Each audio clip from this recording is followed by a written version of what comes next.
ચાલ ભાઉ, આજ તારા માટે એક સ્પેશિયલ સવાલ, કારણ કે આ સવાલ તમારો જ છે અને જવાબ તમારે જ આપવો પડે. શું કામ કે સ્ત્રી કહેવાય શું? રસોઈ ઘરની રાણી કહેવાય ને. હે તો આજ ચાલ હું તને એક સવાલ કરું ને એનો મને ફટાફટ જવાબ આપી દેજે કે ઘઉંના રોટની તે કેમ રોટલી બને, બાજરાના લોટની કેમ નહીં? એની બને, જુવારની બને, અડદની બને. તમે કદી ખાધી?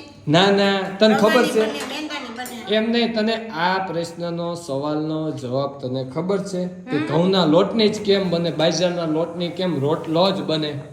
હે ખબર છે? મને ખબર છે. હા તો દે જવાબ ચાલ.